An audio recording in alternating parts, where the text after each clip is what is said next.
மதுஹபுக்கு வெளியில போறவங்க ஏன் போறாங்க? அவங்களுக்கு வாஷான கருத்து இருக்கு. வாஷ் சுபை 7 மணி நேரம் தொழுதுக்கலாம், வசதியான கருத்து கிடைக்குமே. இதனாலதான் இமாம் அவுஸாஇ ரஹ்மத்துல்லாஹி அலைஹி சொல்றாங்க, யாரு ஒவ்வொரு அறிஞராலும் பிழைகள் போயிருக்கலாம், அந்த கருத்துக்களை மாத்திரம் எடுத்து லேசிக்காக மார்க்கத்தை பின்பற்ற போனால் இஸ்லாத்தை கலட்டி வச்சுட்டு தான் மௌத்தாகுவார், முர்த்ததாகத்தான் மௌத்தாகுவார். இதனால் மதுஹபுடைய தேவை என்ன நல்ல விளங்குங்க. மதுஹபுடைய ஏன் பின்பற்றணும்?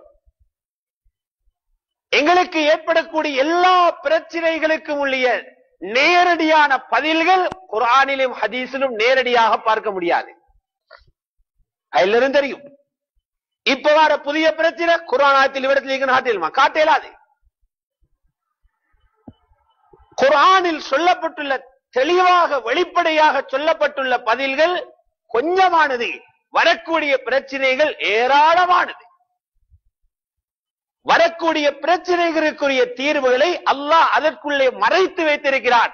அவைகளை கிண்டி உள்ளே இருந்து வெளியெடுத்து தருபவர்கள் தான் ஆய்வாளர்கள். இது மாதிரி ஆட்கள் அப்பவும் கொஞ்சம் பேர் இருந்தாங்க.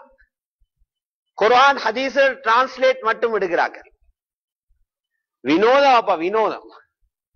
பெரிய அறிஞர் தெரிந்தாரு, அவருடைய பேரு சொல்லப்படாது, பெரிய அறிஞர். அவர் சொன்னார் ஒரு ஃபத்வா, ரொம்ப ஆச்சரியம். பாருங்க, இது ஹவுல் இருக்குது, தேங்கி நிக்கிற தண்ணி ஹவுலில. அவர் எப்படி கொடுத்தாரு தெரியுமா?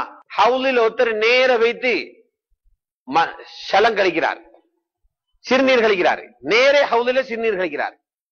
இப்ப அந்த ஹவுலு தண்ணியை பாவிக்க கூடாது. கோப்பையில சிறுநீர் கழிக்கிறான், கழிச்சிட்டு அதுல ஊத்தினா அப்ப பாவிக்கணுமா? இந்த மாதிரி ஆளுதான் டிரான்ஸ்லேட் பாக்குறாங்க. அப்படியா? ஏண்டாப்பா ஹதீஸ்ல அப்படி மட்டும் வைக்கிறான். லா யபூலன்ன அஹதுக்கும் ஃபில் மாஇ தாயிம் சும்ம யக்தஸில ஃபீ. ஓடாத தேங்கி நிற்கிற தண்ணியில் ஒருவர் சிறுநீர் கழித்து விட்டு அதிலே குளிக்க வேண்டாம். இப்ப சிறுநீர் கழிக்கிற மட்டும் சொல்லிக்குது, கோப்பையில கழிச்சு கொட்டதை சொல்லலே. அக்லுள்ளோடு விளங்குது. கழிக்கிறதா நோக்கம், அசுத்தம் விழுந்திருக்கிறதா? நேர கழிச்சா என்னடா, கோப்பையில கழிச்சா என்னடா? எல்லாம் அசுத்தம் இல்லையா விழுகுது? இப்படி தேசத் ஆச்சரியப்படுகிற மசலாக்கள். ஏன்? எல்லாம் நேரடி தர்ஜமாக்களை மட்டும் பாதத்தில் விளைவுகள். ஒரு சம்பவம் சொல்லணும் உங்களுக்கு. கிதாபில பதியப்பட்ட சரித்திரம். இமாம் ஹாக்கிம் ரஹ்மத்துல்லாஹி அலைஹி பதிவு செய்றாங்க. அக்காலத்தில ஹதீசுகளை மட்டும் மனனம் செய்யும் ஒரு கூட்டம் இருந்தான். ஹதீசுடைய வார்த்தைகளை லட்சக்கணக்கில் பாடம் செஞ்சு வச்சிருப்பாங்க. அவங்க ஆய்வு செய்யறது இல்ல, டிரான்ஸ்லேட் மட்டும். ஃபுகஹாக்கள் அடுத்த மஸ்ஜிதில் இருந்தாங்க. அவங்க குர்ஆன் ஹதீஸை வைத்து ஆய்வு செய்து சட்டங்களை தொகுப்பவர்கள். ஒரு பெண்மணி வந்தா, கிராமப்புறத்தில் இருந்து வார ஒரு பொம்பளை. அவ சொன்னா, அவ நேரே வந்தா ஹதீசுகளுடைய அந்த சொல்லுகளை மட்டும் மனநமிடுறாங்களே முஹத்திஸீங்கள், அவங்களுடைய இடத்துக்கு வந்தான். எனக்கு ஒரு பிரச்சனை, நான் தூரத்தில் ஒரு காட்டு பிரதேசத்துல நானும் கணவனும் இருந்தேன். இந்த கணவன் மூத்தா போயிட்டாரு. யாரும் அந்த ஏரியாவுல மனிதர்கள் இல்ல.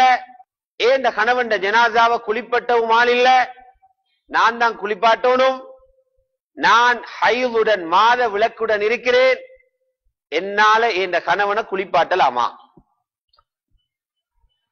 நாங்க ஹதீஸ் இப்ப உள்ள ஆட்கள் எல்லாம் பட்டன் தட்டுற வாட்டி எல்லாது லட்சக்கணக்கான ஹதீசுகளை இமாம் ராசி ரஹ்மத்துல்லாஹி இருந்தாங்க. லட்சக்கணக்கான ஹதீசுகளை வரணுமிட்டவங்க தேடினாங்க. ரசூலுல்லாஹ் காலத்தில் அப்படி நிகழ்ச்சியும் நடந்தில்ல.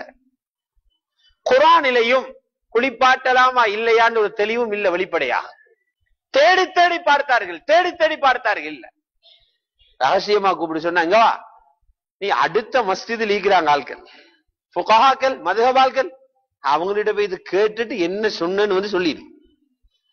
அங்க போயிட்டு கேட்கப்பட்டு பதில் வந்துச்சு.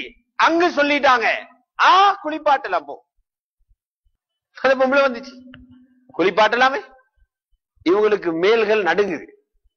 அட இவ்வளவு லட்சக்கணக்கு ஹதீஸ் வச்சிருக்கிறோம், எந்த ஒரு சந்தர்ப்பத்திலே ரசூலுல்லாஹ் இப்படி ஒரு மசாலா சொல்லி இல்ல, யாரும் நவீனத்துல வந்து கேட்டில்ல, எப்படி கூடும்னு சொன்னாங்க. இவர் அங்க போறார், எப்படியாப்பா சொன்னீங்க? அவரு சொன்னார், ஒண்ணுமில்ல, உங்களோட கையில் இருக்கிற ஹதீஸ்லயும் தான் சொன்னேன். எங்க சொன்ன? ரசூல் ஸல்லல்லாஹு அலைஹி வஸல்லம் ஒரு நாள் மஸ்ஜிதில் இஅ்திகாஃப் இருக்கிறாங்க, ஆயிஷா ரலியல்லாஹு தஆலா பக்கத்துல வீட்டுல இருக்கிறாங்க, மாத விளக்கோட. ரசூலுல்லாஹ் சொல்றாங்க, பாயை எடுத்து குடு ஆயிஷா. ஹஜ்ரத் ஆயிஷா சொன்னாங்க, யா ரசூலுல்லாஹ், ஹைலோட இருக்கிறேன், பாயை தூக்கி தரலாமா? சொன்னார்கள், இன்ன ஹைலதகி லைஸத் ஃபீ யதிகி, மாத விளக்கு உன்ன கையில இல்லை என்றார்கள். நீ குளிப்பாட்ட போறதும் கையால தான் குளிப்பாட்டலாம். இதுதான் மதுஹப், இதுதான் மதுஹப். இதிலிருந்து திசை திருப்பி மக்களை மனோ இச்சைவாதிகளாக மாற்றுவதற்காகத்தான், குர்ஆன் என்ற பேரில், ஹதீஸ் என்ற பேரில் போலிகளை நம்பி ஏமாற வைப்பதற்காகத்தான் இந்த முயற்சியை யூதர்களும் எதிரிகளும் பின்னால் இருந்து முஸ்லிம் ஏஜென்ட்டுகளை பயன்படுத்தி, ஒரு சிலரை பயன்படுத்தி, அப்பாவிகள் அதிலே அகப்பட வைத்து பாரி ஒரு சதியை அரங்கேற்றிக் கொண்டிருக்கிறார்கள்.